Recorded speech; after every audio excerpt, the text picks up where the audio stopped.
உங்களுக்கான இன்றைய பிரபஞ்ச வார்த்தை. நீங்கள் மற்றவர்களை வாழ்த்த ஆரம்பிக்கும் பொழுது நல்ல அலைகளை ஏற்படுத்தி உங்கள் குணத்தை வளப்படுத்துகிறீர்கள்.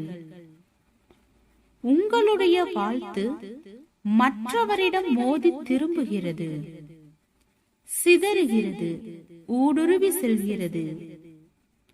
நீங்கள் யாரை வாழ்த்துகிறீர்களோ அவரை முடிவில் சென்றடைகிறது. இந்த முறையில் வாழ்த்து உங்களுக்கும் நீங்கள் வாழ்த்துகின்ற மனிதருக்கும் இடையே மட்டுமல்லாமல் அந்த இனிமையான அலைகள் மனித சமுதாயம் முழுவதும் பரவுகின்றன. பேரியக்க மண்டலம் முழுதும் அனைத்து பக்கங்களிலும் சென்று நிரம்புகின்றன. வாழ்க வளமுடன்.